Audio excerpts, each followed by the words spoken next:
I'm in that dating phase where I'm kind of just going to one barber at a time, trying to figure out who's gonna be my guy or gal in Houston that's going to cut my hair for basically the remainder of time that I'm in Houston, Texas. And let me tell y'all, it's been rough. Like I got some of y'all's dating stories, but y'all's actual dating stories, but with barbers over here.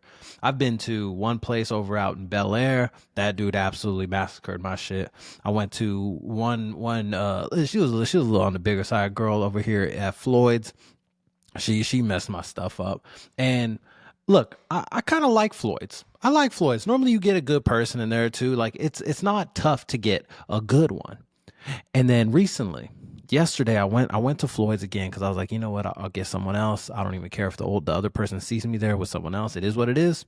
I'm in the market, baby. I'm in the market. I'm trying to get cuffed up to a nice little barber here. And this young fella, a little bit on the bigger stature side.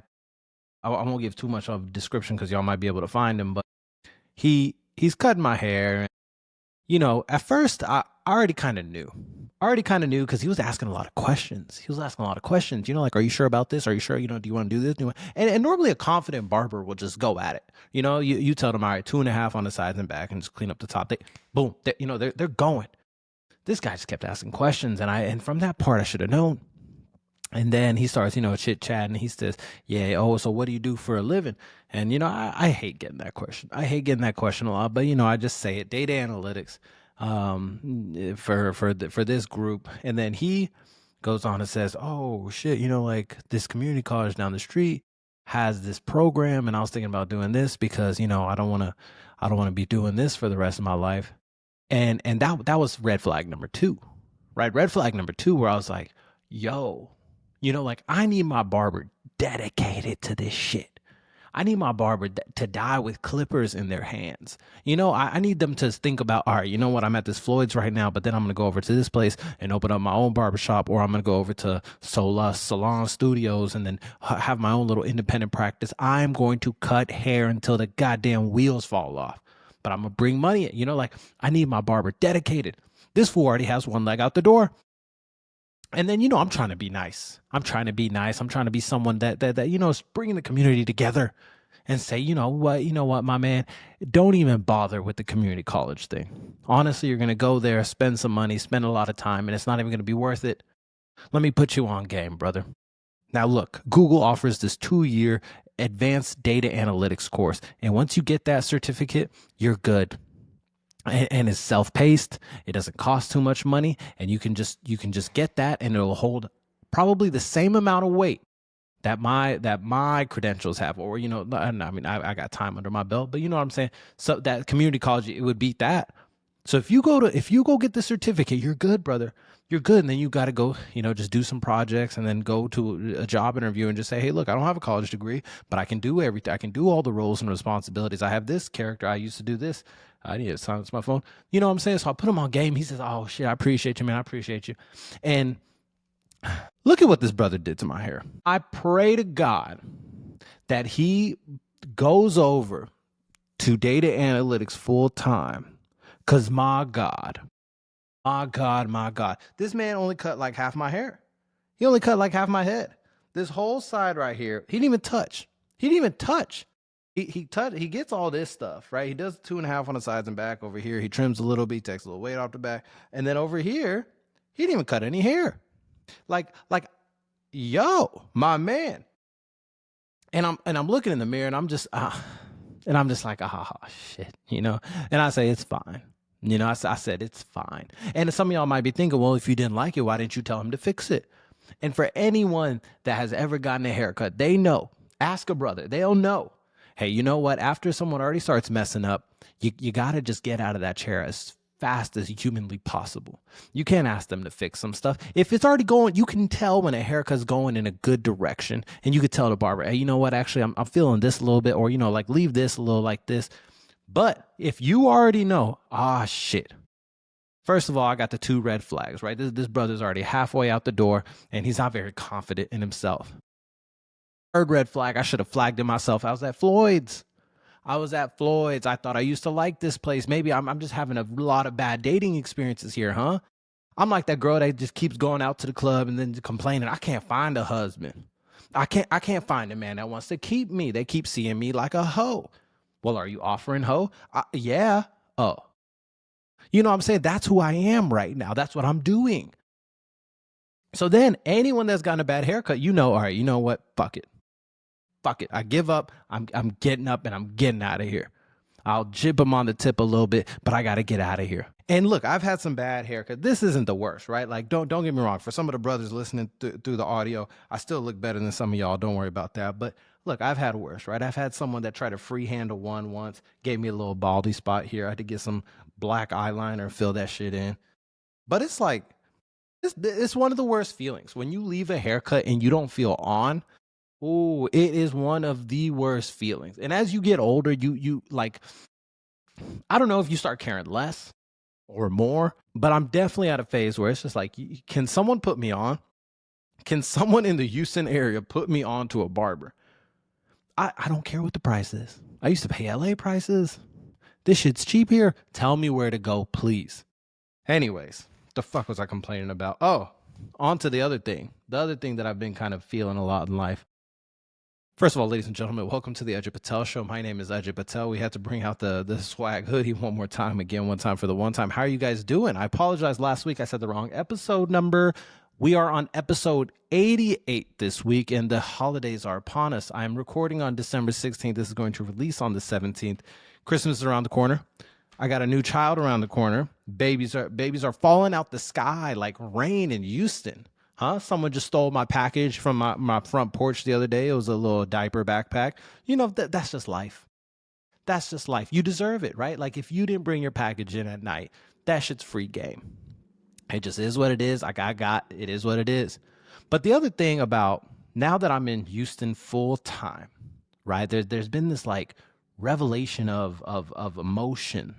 I'm not going to try to get too deep on y'all, but it's like I finally live here. Like I'm finally investing in the fact that, okay, I am here now. I finally fully unpacked my suitcase. I'm waking up with a different demeanor. I'm checking the front yard. I forgot to take the trash out. That's my bad. I'm sleeping in a little bit later. And I got this feeling to me where it's like, okay, you know what? This is home now. I'm not flying back and forth, and living this dual life where I get to be on vacation in California and then I have to come back here and like lock in, right? I got to open these boxes. I got to break down these boxes. I got to be the family man. It's a different feel. And as I've been kind of settling down more into this house more and more, I don't know if this is just like a being 31 thing, moving into a bigger house thing, but I can't find shit, bro. I truly cannot find shit. And we don't have a big house, right? This is not a mansion. Hopefully I don't die in this house, right? But for some reason, I have been losing shit over and over and over again. And look, I'm not the type to lose stuff. Like I am pretty good with like, okay, you know what? I'm somewhat messy, right? Like if y'all looked at my desk right now, or if you look behind me, like it looks kind of clean, right? There's a TV mount that isn't going all the way in because I got a shit drill. There's a whole desk right here with the TV lying on it. There's shit all over this desk right now. But if you were to ask me, yo, where is the converter? Where's this, the memory bank for the laptop? I know where it is, right? Hey, where's the headphones for this? I know where it is. Hey, I was looking for the nails to hang picture frames. I know where it is. You see what I'm saying? I'm getting at is that even though I'm a little bit messy, the mess is in my head. The mess is in my head, and I know where the stuff is in the mess. Now, here's the issue. And I put together three little bullet points. I got too much shit in too many different places. And that's bullet point number one. For other people that are having this issue where it's just like, yo, I'm so tired of losing stuff. And I don't know whether it comes from this like aspect of life being more busy, life, just getting older, now combining your stuff with a significant other. And obviously I've had that for a while now, right? But now we both have more stuff, right? I have more stuff. She has more stuff. We've moved into a bigger place. You naturally just get more stuff. So here are the three things I put together as notes for myself and notes for my peoples. One, I just said it. Keep all of your shit in one house, bro. Keep all of your shit in one house. You don't need something at your in-laws and your family house and in a second house or in a different storage. Keep all of your stuff in one house. You can have a little storage unit on the side with some bullshit, but keep everything under your roof. Maybe keep a toothbrush at other places, but that's it. And when you go to someone else's house, you pack the separate pajamas. You pack the separate the workout clothes. You pack the dressy outfits. You pack this shit every single time. Now I understand there is an exception to Indian outfits. I understand my generation of people, we've taken all of our Indian outfits and we have buried it in our parents' house. So then when the event comes, we show up. Hey, mom. Hey, dad. Oh my gosh, I love you so much. Are my Indian outfits still in the suitcase in the closet? And then you go get them. I understand. My boy Kristen texting me. Let me put this on mute for a second. I understand. But keep all of your shit in your house. You don't need you ain't that busy. You ain't that busy. You don't need to be going here and there and everywhere. So that was tip number 1. Number 2, combine all of your shit. Combine all of your shit.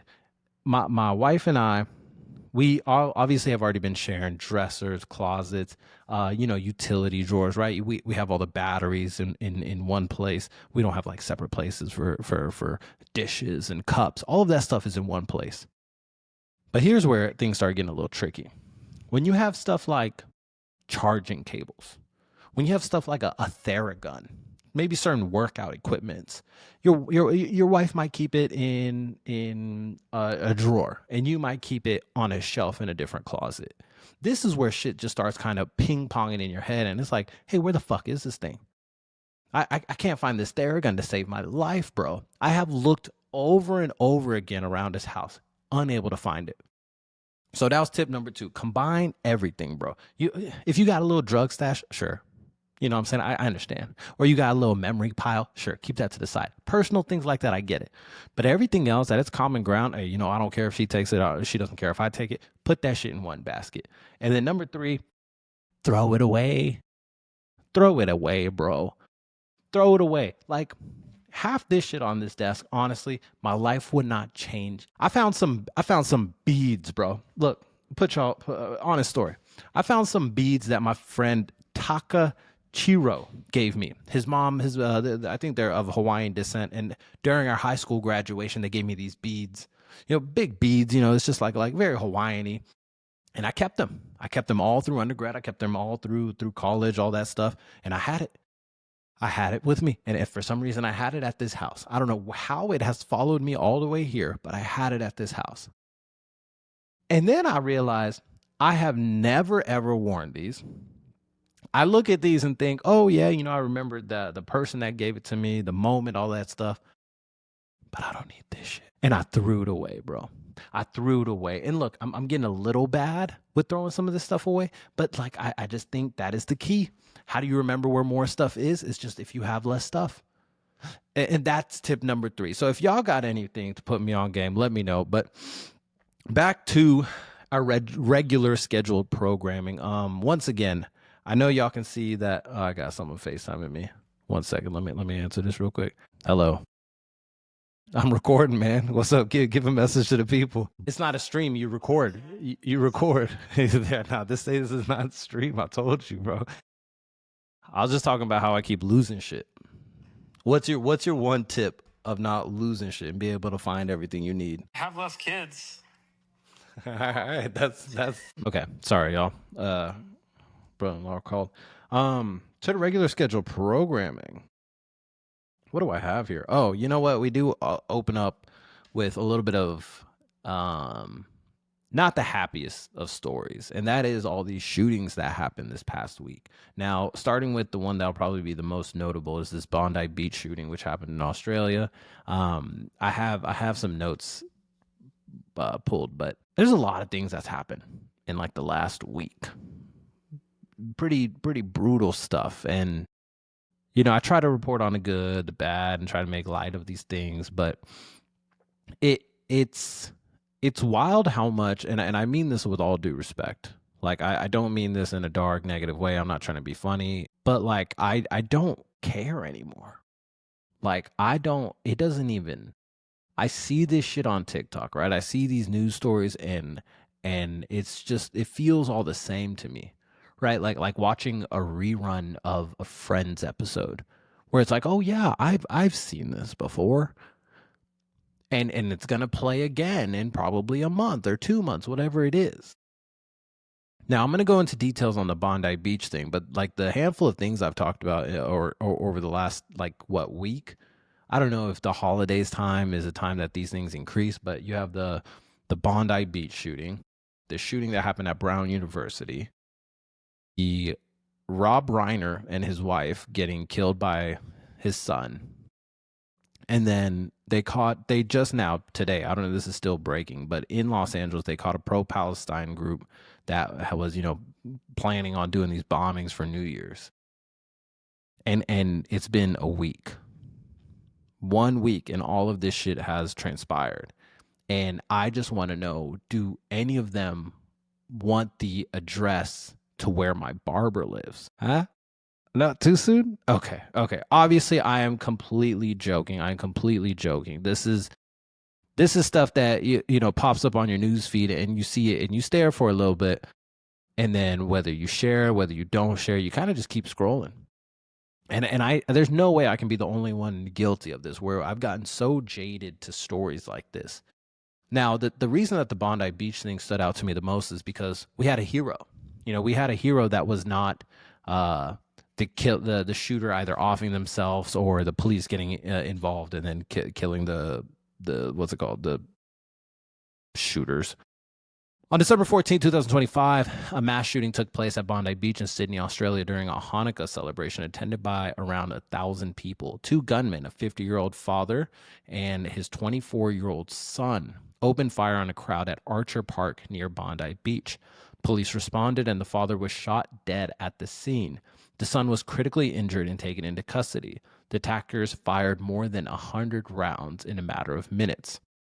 This incident has been declared a terrorist attack, specifically an anti-Semitic act inspired by Islamic State ideology by Australian authorities.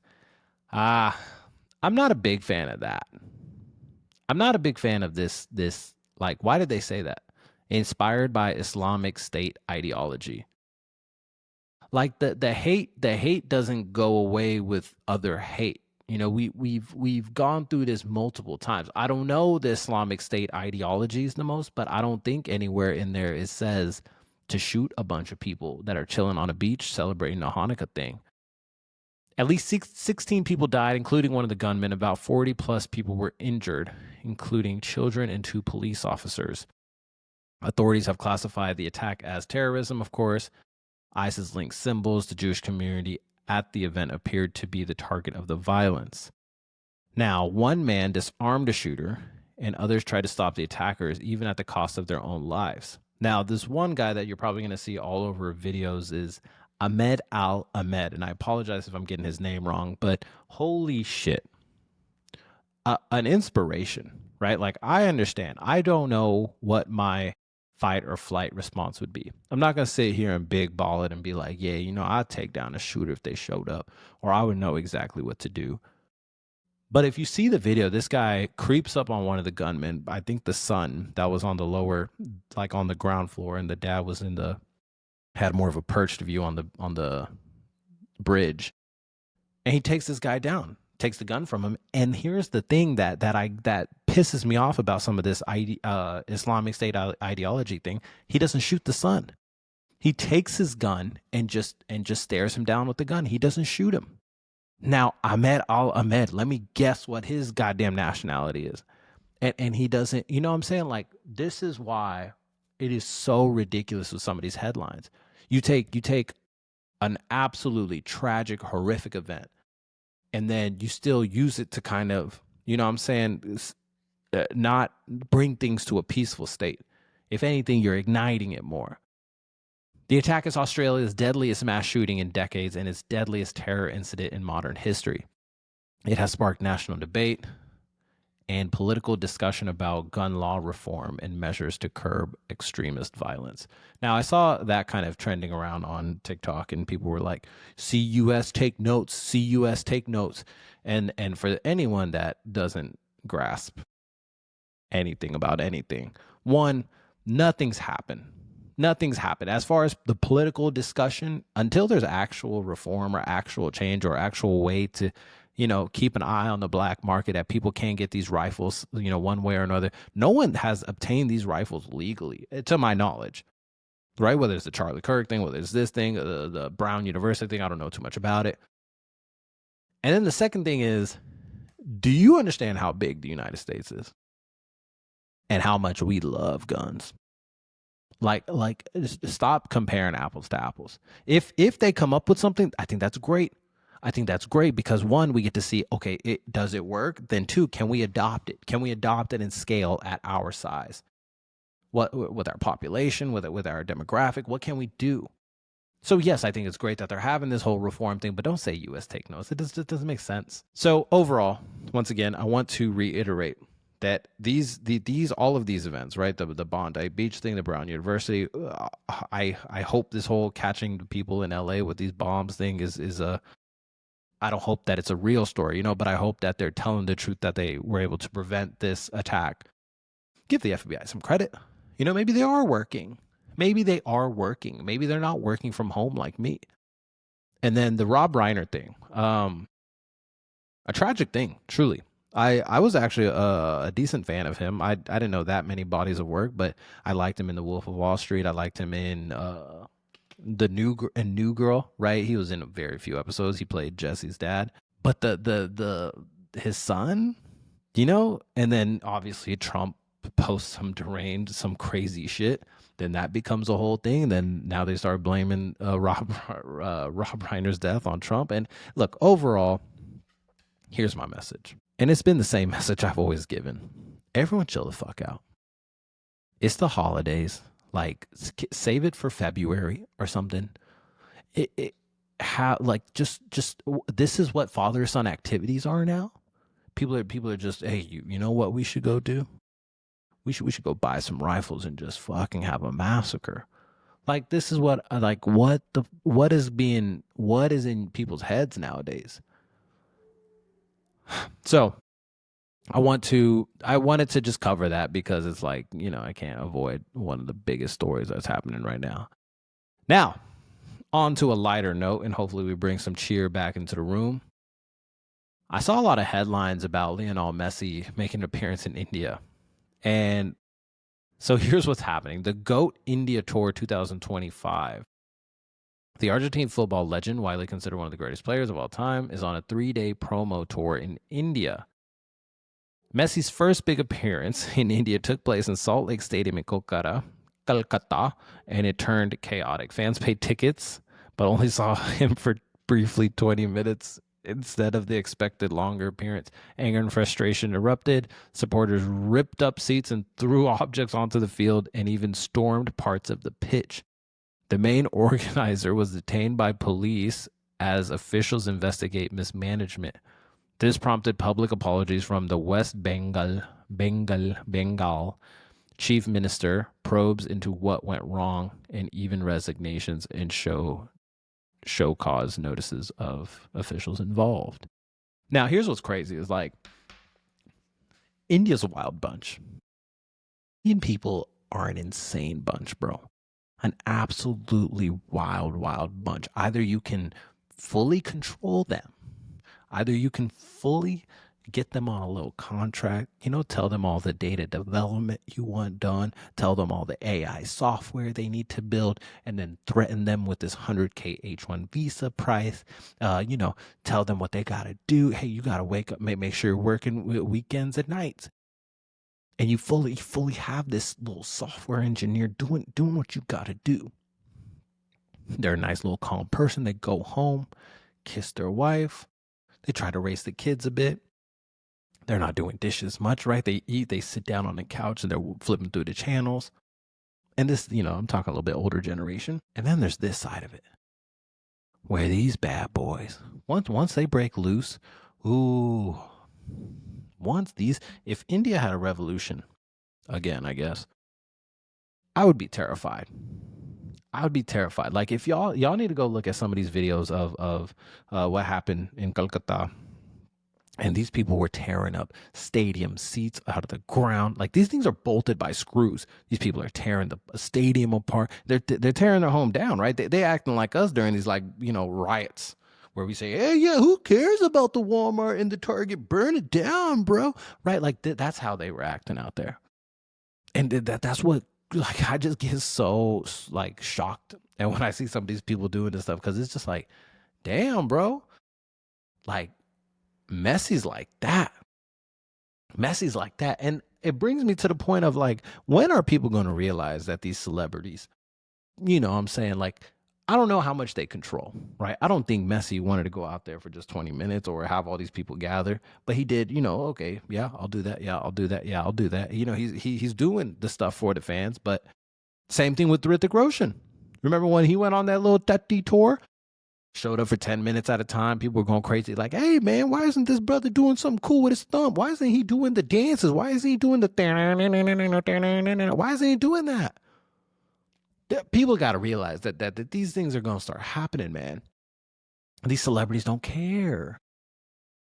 Anyways, interesting story. And the last thing I wanted to talk about is the social media. Social media, the U.S. government, specifically U.S. Customs and Border Protection, has put forward a formal proposal to expand how social media is used in screening people before they enter the country. Visitors from visa waiver countries submit up to 5 years of social media history when applying for travel authorization. This could include other personal data such as social media handles and accounts, phone numbers, email addresses, biometric data, extensive family information. Look, this is just to make countries more, attractive. This has nothing to do with security or anything like that. We see what's happening in every country. It doesn't matter. I don't even need to read the rest of this story. This is to make sure the countries are more attractive. Because once you see someone's social media history, you know enough. You do know enough. And if they don't have social media, then you also know enough. You also know enough. When people don't have social media and it's just like you just be vibing with life.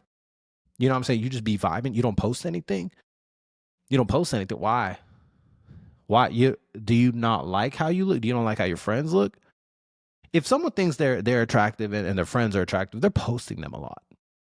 I don't know if you knew that, but let me put you on game. They're posting them quite a bit. They're making sure people see like, hey, look, I'm doing dope shit with dope people, with attractive people.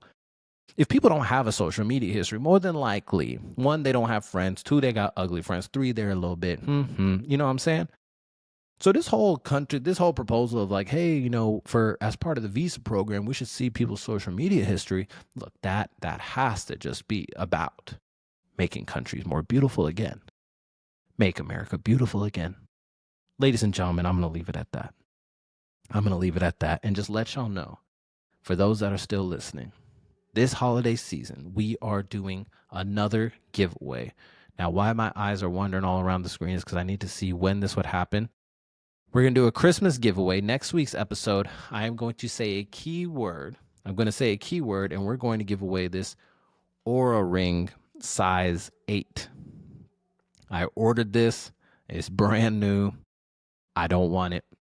And I want to give it to the people. If I can get some Lego sets on hand, then we'll do that. But at next week's episode, I'll drop a keyword. And for those that are subscribed to the channel, drop that comment in the YouTube episode of next week's episode. You enter for a chance to win this ring. With that all being said, ladies and gentlemen, I hope you guys are having a lovely holiday season. Don't try too hard at work. Be nice to a friend. And I'll see you guys next week. And goodbye.